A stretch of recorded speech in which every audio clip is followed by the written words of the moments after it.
ఆదిత్యోర్కో రవిర్భానుర్భాస్కరశ్చ దివాకరః మార్తాండ సవితా హేళి తీక్ష్ణాంశుర్మిహిరో రవిః యః కర్తా జగతాం భర్తా సంహర్తా మహసాం నిధిః ప్రణమామి తమాదిత్యం బహిరంతస్తమోపహం. ఈ సంవత్సరం 2025 సంవత్సరం మార్చి 30వ తారీఖున 6 గ్రహాలు ఒక చోట చేరినాయి. ఈ 6 గ్రహాల్లో కూడా పాపగ్రహాలు ఎక్కువగా ఉన్నాయి. షడ్గ్రహ కూటమి అన్నారు. ఈ షడ్గ్రహ కూటమిలో రాహువు, శని, కుజుడు ఈ గ్రహాలు పూర్తిగా ఇబ్బంది పెట్టేటువంటి గ్రహాలు చేరినాయి. చూడండి, నేను మొదటి నుంచి చెబుతూ ఉన్నాను, అంతర్యుద్ధము. అంతర్యుద్ధం అంటే ఎట్లా ఉంటుందంటే, పాము చావదు, బడితే విరగదు. కర్ర విరిగితే పావును చంపలేకపోయినావు అని అర్థం. కర్ర బాగానే ఉంది, పాము చావదు. ఏమిటా అంటే చేతకంతనమా కాదు. చేతకంతనం మాత్రం కాదు. ఎట్లా ఉంటుందంటే పై పెత్తనం అట్లా ఉంటుంది. ఇవాళ ఉన్న పరిస్థితులు అవి.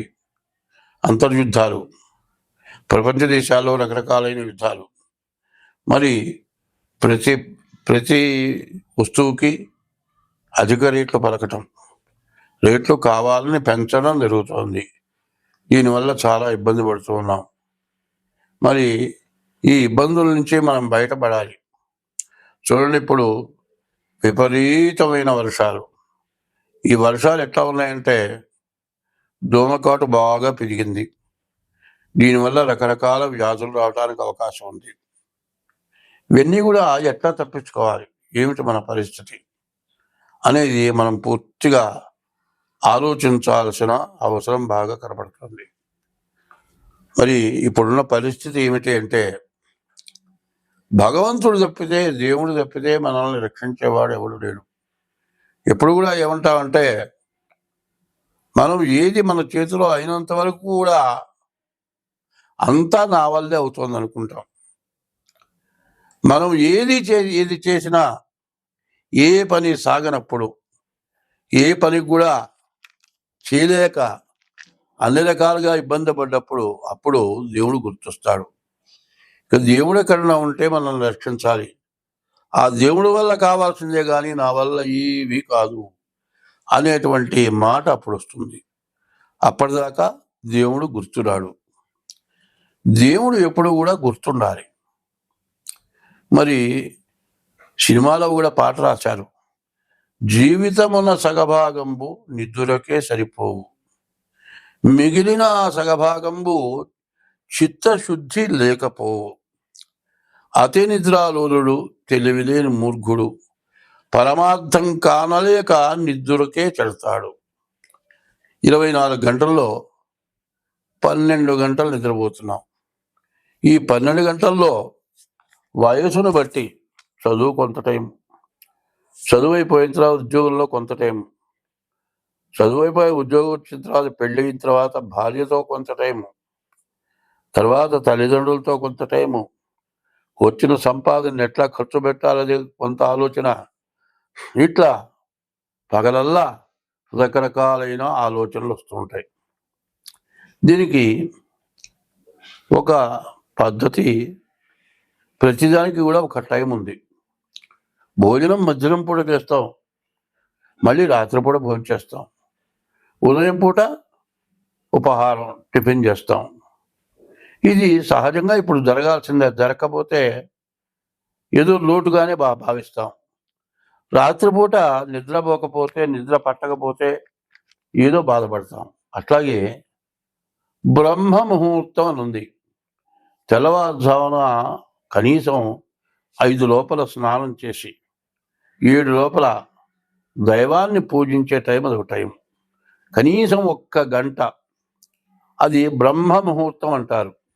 ఆ బ్రహ్మ ముహూర్తం ఎట్లా ఉంటుందంటే, పగలల్లా పనిచేసి రాత్రిపూట బాగా నిద్రపోయి బాగా రిలీఫ్ అయి నరాలని స్వాధీనంలో ఉండి మనస్సు చిత్తశుద్ధి కలిగి ఉంటుంది.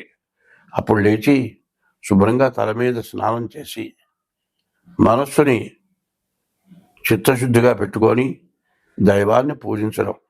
తర్వాత 6 గంటలకి సూర్యుడు ఉదయించగానే సూర్యుడికి నమస్కారం చేయటం. ఇవన్నీ కూడా చిత్తశుద్ధి కలిగి చేసిన పుణ్యంబు కొంచెమైన అదియు కుదవ కాదు.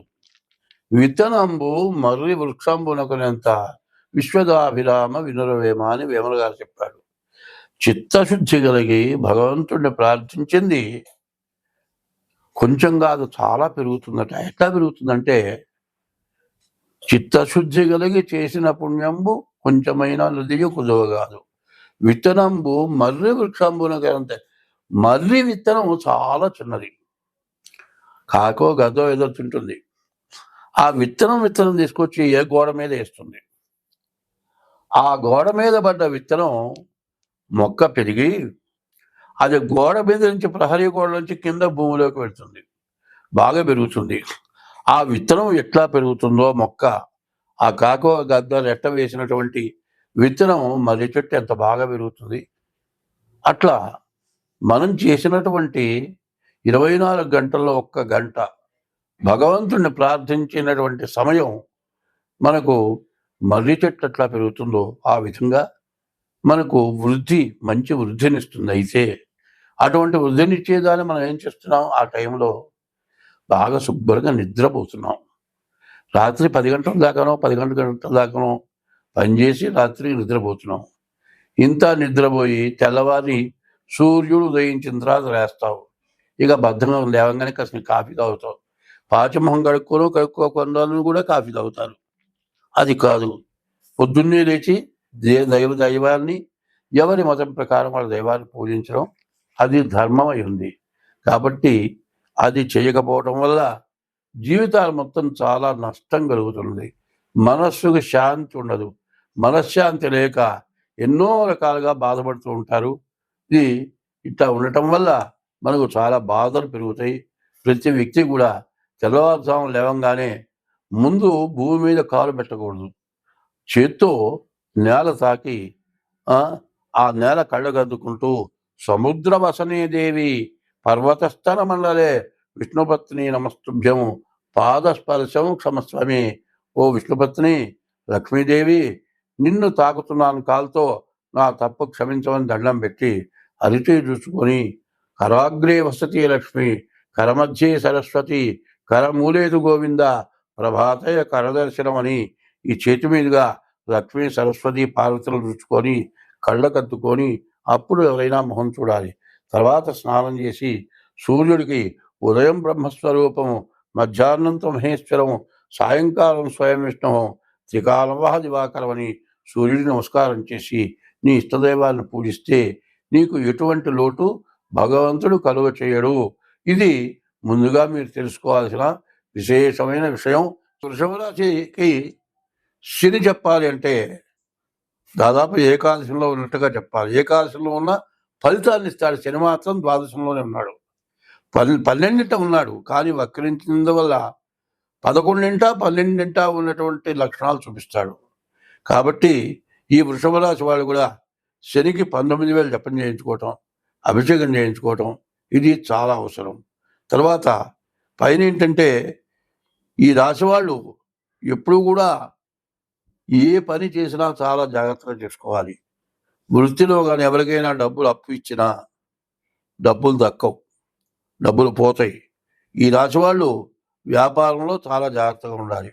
ఉద్యోగంలో కూడా ఎక్కడ ఏ అపవాదు రాకుండా చాలా జాగ్రత్తగా ఉండాలి. ఎంత జాగ్రత్తగా ఉన్నా ఏదో సమస్య వస్తుంది.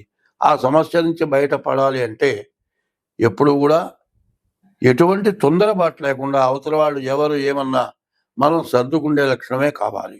ఇట్లా ఉన్నట్టయితే ఈ వృషభ రాశి వాళ్ళకి ఎటువంటి సమస్య కానీ రాదు, అన్ని విధాలా బాగుంటారు. పైన ఇంకోటి ఏంటంటే అంటే ఎప్పుడు కూడా ఏం చెబుతున్నారంటే, తల్లి, తండ్రి, గురువు, దైవం అన్నారు. దేవుడు అనేవాడు తల్లి, తండ్రి, గురువు, 4వ వాడు దేవుడు. కాబట్టి ఏమైనా దేవుణ్ణి పూజించవయా అని చెప్పటం లేదు. తల్లి, తండ్రిని, గురువుని ఏం చెబుతున్నారంటే, మొదటి వారవది తల్లి, 2 తండ్రి, 3 గురువు, 4 దేవుడు.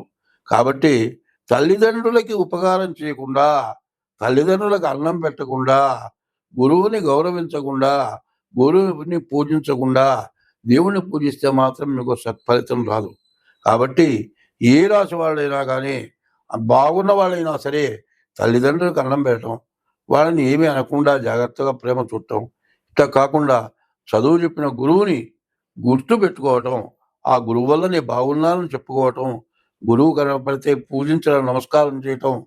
మరి మొన్న ఆషాఢ పౌర్ణమి వచ్చింది, గురు పూర్ణిమ అంటారు. ఆ రోజున నీకు విద్య నేర్పిన గురువుని పూజించడం, ఇవి చేయటం ఇట్లాంటివి చాలా అవసరం. ఈ రాశి వాళ్ళు కూడా శనిని, ఈశ్వరుని పూజిస్తే మీకు ఎంతైనా సత్ఫలితం వస్తుంది. స్వస్తి.